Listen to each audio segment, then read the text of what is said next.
Di kawasan Cempaka Putih, Jakarta Pusat, ada sebuah yayasan penyalur ART. Di sana, Endang Murdianingsih asal Madura sementara tinggal dengan sesama pencari kerja lainnya. Dia sedang menunggu calon majikan yang akan mempekerjakannya sebagai ART. Suatu hari di tahun 2009, harapan Endang terwujud ketika seorang pria bernama Syamsul Rahman datang ke yayasan. Pria itu mengaku pengusaha sukses di Medan yang sedang mencari ART untuk dirinya dan rekan-rekannya. Dia janjikan Endang gaji 2 juta rupiah per bulan, dan nantinya setelah bekerja di Medan, Endang akan dikirim bekerja di Malaysia dengan gaji 1.200 ringgit. Tentu saja Endang bersedia dan berangkat ke Medan bersama Syamsul. Setiba di Medan, Syamsul membawa Endang ke rumahnya di kawasan Sidodadi. Syamsul bilang dia pemilik CV Maju Jaya dan rumahnya semacam yayasan untuk menyalurkan tenaga kerja ART. Endang dikenalkan kepada istri Syamsul, Bibi Randika, seorang wanita kelahiran Pasuruan, lulusan SMP. Anak mereka bernama Muhammad Tarik Anwar. Pasutri Syamsul dan Bibi memiliki beberapa pekerja lain, yaitu penjaga rumah, Kiki Andika, sopir pribadi, Ferry Syahputra, dan seorang pekerja lainnya bernama Hanafi Bahri. Sejak awal tinggal di rumah itu, Endang langsung merasakan keanehan. Barang-barangnya disita, termasuk HP, uang, dan paspor. Endang kaget, tapi tidak berani protes. Hari-hari selanjutnya, Endang bertugas sebagai tukang masak di rumah itu. Dia tidak boleh keluar rumah. Pintu rumah selalu terkunci dan dijaga Hanafi dan Kiki Andika, si pemegang kunci rumah. Endang tidak diizinkan berkomunikasi dengan pihak luar. Dia tidak bisa menelpon keluarga dan teman karena HP-nya disita. Dia juga tidak bisa berkirim surat kepada keluarga karena tidak diizinkan keluar rumah. Setiap hari Endang bekerja dalam tekanan. Salah sedikit dirinya akan dihukum. Tidak hanya oleh majikannya yaitu Syamsul dan Bibi, tapi juga oleh pekerja mereka yang lain, Ferry, Kiki, Hanafi, dan anak mereka Tarik.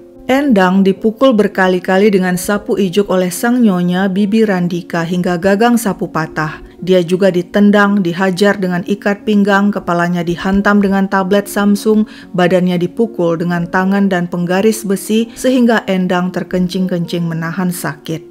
Janji Syamsul bahwa Endang akan dikirim bekerja di Malaysia tak pernah terwujud, semuanya omong kosong. Gaji wanita itu pun tidak pernah dibayar.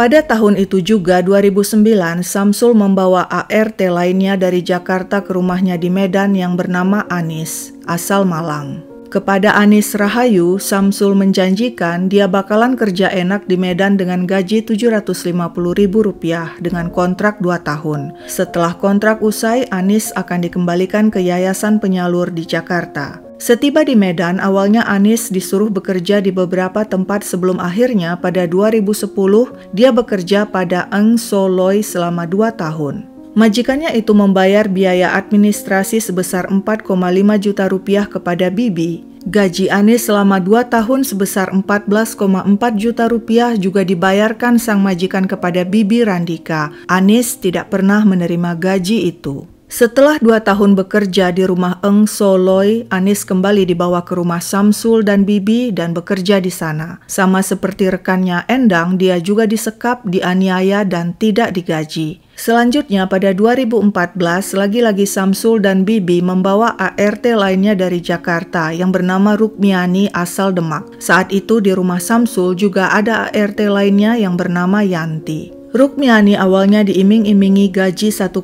juta rupiah. Setiba di Medan, dia dipekerjakan di rumah abang Syamsul yaitu Haji Kaka. Setelah bekerja 20 hari, Rukmiani dikembalikan kepada Syamsul dan Bibi. Tugas Rukmiani adalah mencuci pakaian. Dia kerap dianiaya. Jika pekerjaannya dianggap tidak memuaskan, seluruh kesalahannya dicari-cari. Syamsul dan Bibi menamparnya hingga mulutnya berdarah, pipinya bengkak, kepalanya sakit akibat dihantamkan ke tembok. Tak cuma Syamsul dan Bibi yang berperilaku kejam, anak mereka Tarik juga pernah menginjak perut dan dada Rukmiani. Sang sopir Ferry menyetrumnya. Hanafi memukulnya dengan penggaris besi. Bahkan Zainal Abidin, keponakan Syamsul dan Bibi, juga ikut-ikutan menyiksanya dan melibasnya dengan tali pinggang. Seluruh ART diperlakukan dengan kejam dan seringkali mereka hanya diberi makan dedak yang dicampur tulang ikan atas perintah Bibi Randika. Setiap pergerakan ART juga dipantau lewat kamera CCTV yang dipasang di setiap sudut. Selanjutnya, Samsul dan Bibi mengambil lagi seorang ART dari Jakarta, yaitu Cici, yang dijanjikan gaji 2 juta rupiah per bulan. Saat awal tiba di Medan, Cici sempat bekerja selama 15 hari di rumah haji kakak Abang Samsul. Namun karena pekerjaannya tidak memuaskan, dia dikembalikan ke rumah Samsul dan Bibi. Sehari-hari tugas Cici di sana adalah membersihkan dan mengepel rumah. Pada 24 Oktober 2014, Samsul mengamuk sebab Cici tidak bersih mengepel lantai. Pria itu memukul dan menendangnya. Akibatnya lengan dan pinggang Cici bengkak dan memar. Cici sempat minta tolong Rukmiani membantu mengoleskan obat pada bagian yang memar. Beberapa hari kemudian pada 31 Oktober, seperti biasa Cici mengepel rumah. Namun ketika sang nyonya Bibi Randika bangun pukul 9 pagi, dia marah melihat lantai kotor dan air berceceran. Sang nyonya menendang ember hingga air tumpah ke lantai, lalu wanita itu menendang bokong Cici. Sang nyonya kemudian memanggil Ferry, si sopir pribadi. "Lihat ini, pelannya tidak bersih."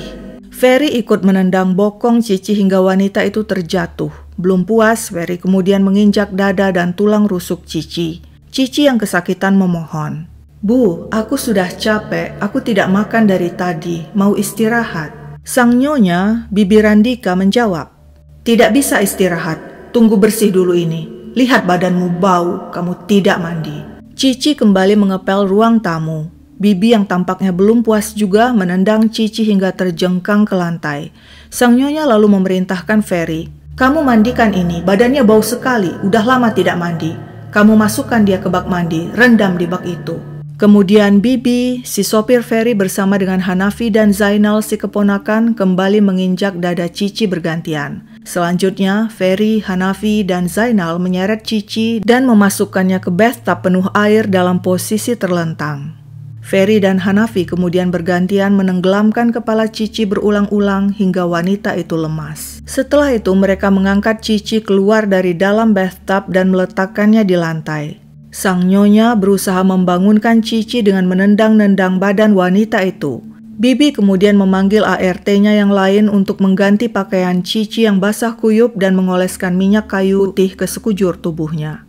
Tapi Cici tidak bergerak, tidak pernah bangun lagi. Mengetahui hal buruk telah terjadi, sang nyonya segera menyuruh Ferry mengurung semua ART, Endang, Yanti, Anis, Rukmiani di dalam kamar. Bibi kemudian menghubungi suaminya Samsul yang saat itu sedang berada di luar rumah. Cici sudah meninggal, begitu katanya, dan minta sang suami segera pulang. "Segera siapkan mobil," perintah Bibi kepada si sopir Ferry. Ferry, Hanafi, dan Zainal lalu mengangkat jasad Cici dan menaruhnya di bagasi mobil. Sekitar 20 menit kemudian Samsul tiba di rumah dengan mobil. Pukul 1.30 siang, Samsul bersama dengan anaknya Tarik, si sopir Ferry dan Hanafi membawa Cici ke arah Brastagi. Setiba di kawasan ladang di desa Sukanalu, Barus Jahe, Karo, mereka membuang jasad Cici di parit begitu saja. Tak lama kemudian, juga pada hari yang sama, 31 Oktober 2014, jasad Cici ditemukan warga yang segera melapor kepada polisi. Tapi sayangnya, identitasnya tidak dikenali hingga kemudian jasad Cici dimakamkan di TPU di Kabanjahe. Setelah kejadian tewasnya Cici, Endang, Yanti, Anis, dan Rukmiani tetap bekerja di rumah Samsul dan Bibi dan masih tetap mengalami penganiayaan. Entah kenapa sasaran penyiksaan Bibi Randika kini terarah kepada Rukmiani dan Yanti.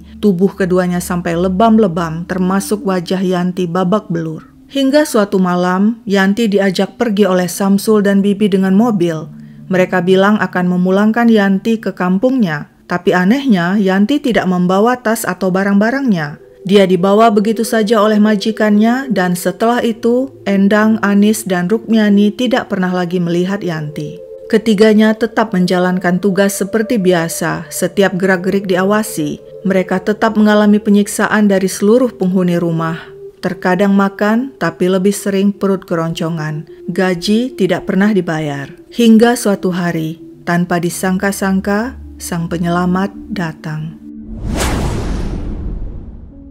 Tanpa setahu ketiga ART dan majikan mereka, polisi dan wartawan datang menyamar sebagai petugas PLN. Sebelumnya mereka telah mendapat laporan sepertinya dari warga bahwa di rumah Samsul ada kegiatan mencurigakan, kerap terjadi penyiksaan ART. Petugas pun memanjat ke lantai 2 tanpa diketahui siapapun. Mereka berhasil menemukan ketiga ART yang minta dilepaskan dari penjara rumah Samsul dan Bibi. Ketiga ART pun segera dibantu meloloskan diri dan dimasukkan ke dalam mobil yang sudah menunggu. Aksi itu sempat terpergok Samsul, namun petugas langsung mengatakan mereka adalah polisi. Samsul tidak bisa berbuat apa-apa sebab saat itu ketiga ART telah berada di dalam mobil dan segera dibawa pergi oleh polisi. Ketiga ART diperiksa dokter dan ditemui luka-luka dan lebam-lebam bekas penganiayaan di tubuh mereka. Saat para ART itu ditanyai polisi, terbongkarlah kekejaman Samsul, Bibi, dan semua anak buahnya. Dari ketiga ART itu juga polisi mendapatkan informasi bahwa Samsul, Bibi, beserta anak buahnya telah membunuh Cici, dan Yanti hilang begitu saja, tidak diketahui keberadaannya. Pasukan polisi pun segera diterjunkan dan menggerebek rumah Pasutri, Samsul, dan Bibi. Warga sekitar terkejut, begitupun Pak Lurah. Mereka tidak menyangka bertahun-tahun di rumah Samsul dan Bibi ternyata ada perbudakan dan penyiksaan ART, bahkan telah menelan korban jiwa Cici. Warga mengatakan selama ini pasangan Samsul dan Bibi dikenal normal dan baik. Polisi melakukan penggalian besar-besaran di rumah pasangan Samsul dan Bibi. Mereka mendapat informasi dari ART ada korban-korban lainnya dikubur di dalam rumah. Media heboh, warga gempar, membludak berjubel. Histeria pun dimulai. Tersebar kabar telah ditemukan pakaian dalam wanita, gigi, dan tulang-tulang manusia. Berita-berita di media memuat. Ditemukan gigi manusia, ditemukan tulang belulang di rumah pasangan penganiaya ART. Gila, rumah Samsul dan Bibi telah jadi tempat perbudakan dan ladang pembantaian manusia. Warga sempat marah, mengamuk dan melempari batu. Namun kemudian hasil lab forensik menunjukkan benda-benda mencurigakan yang ditemukan saat penggalian di rumah Samsul dan Bibi hanyalah benda-benda biasa. Tidak ada hubungannya dengan korban manusia, juga bukan tulang belulang manusia. Gigi hanyalah gigi tua yang tanggal dan tidak ada hubungannya dengan korban apapun. Rumor yang berkembang pun padam. Lalu bagaimana dengan tewasnya Cici? Jasad tidak dikenal yang telah ditemukan warga di kawasan Barus Jahe, Karo memang adalah ART Cici. Samsul CS telah mengakui Cici meninggal dianiaya dan mereka membuangnya di sana. Makam Cici yang tadinya merupakan jasad tidak dikenal kemudian dibongkar aparat untuk keperluan forensik. Disimpulkan penyebab kematian Cici akibat tulang rusuk patah karena penganiayaan. Namun kemudian terbongkar Cici bukanlah Cici. Lalu siapakah Cici? Ternyata Cici yang sebenarnya masih hidup, segar bugar. Yang bersangkutan datang ke Mapolresta Medan dan mengatakan korban tewas sebenarnya bernama Hermin Ruswidiati yang merupakan kakak Cici. Ternyata selama ini Hermin memakai KTP Cici untuk bekerja sebagai ART karena KTP-nya hilang. Hermin beralamat di Semarang, Jawa Tengah. Lalu Yanti. Bagaimana dengan Yanti? Bukankah dikatakan ketiga ART yaitu Endang, Anis, dan Rukmiani, teman mereka Yanti suatu malam dibawa pergi begitu saja oleh Samsul dan Bibi dan tidak pernah kembali lagi? Samsul mengatakan dia tidak membunuh Yanti. Yanti telah dipulangkan dengan bus ALS ke Bekasi pada 23 November 2014. Namun keluarga Yanti menegaskan mereka tidak pernah bertemu dengan Yanti. Mungkinkah Yanti juga telah tewas dibuang di suatu tempat oleh Samsul CS? Pada saat itu ditemukan jasad wanita tidak dikenal di Labuhan Deli, Medan. Lewat foto, Endang, Anis, dan Rukmiani meyakini jasad itu adalah Yanti. Polisi segera mendatangkan keluarga Yanti dari Bandung untuk melihat jasad. Setelah melihat foto jasad, kerabat yakin itu adalah Yanti. Tapi tentunya keyakinan saja tidak cukup sebab perlu pembuktian. Dan setelah melakukan pemeriksaan lebih lanjut, polisi pun menegaskan bahwa jasad itu bukan Yanti, sebab jasad itu ditemukan di awal November 2014, sedangkan Yanti masih dilihat dalam kondisi hidup pada 23 November 2014. Kasus heboh ini menimbulkan banyak kejutan. Kemudian terkuak pula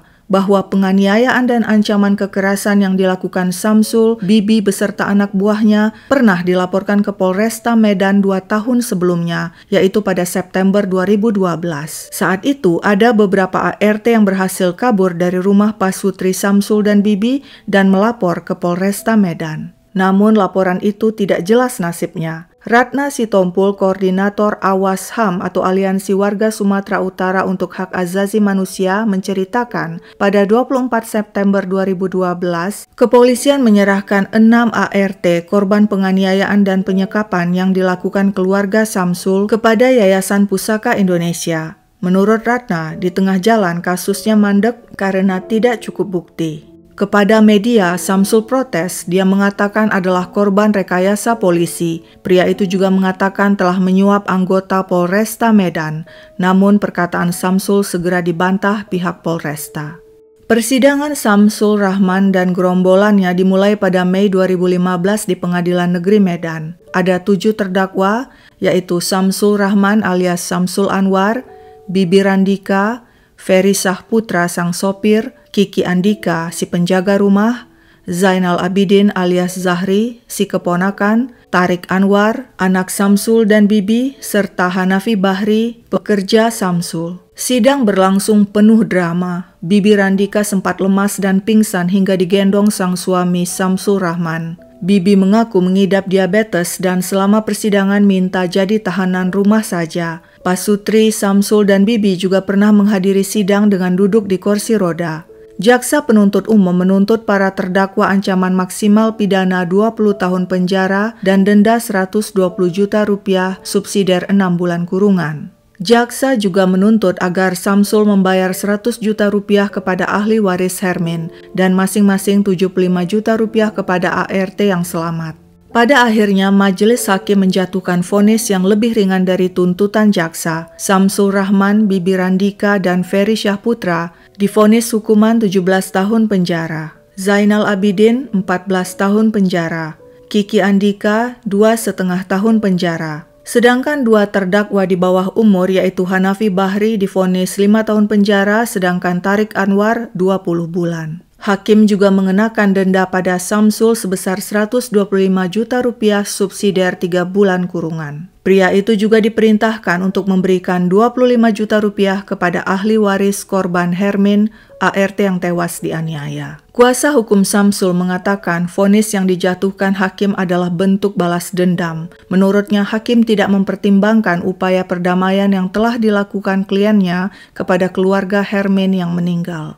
Pada akhirnya, semua terdakwa bebas dari hukuman berat yaitu penjara seumur hidup atau hukuman mati sebab mereka tidak terbukti melakukan pembunuhan berencana. Kepala Seksi Pidana Umum Kejaksaan Negeri Medan, Dwi Agus Arfianto mengatakan, Kejaksaan dan Kepolisian telah bekerja profesional. Pihak Kejaksaan tidak memungkiri timbul pemikiran negatif dari masyarakat terkait hal ini, sebab masyarakat sudah terlanjur melihat peristiwa ini sebagai kasus pembunuhan keji. Dengan begitu, pasti ada tekanan untuk menjerat tersangka dengan hukuman mati.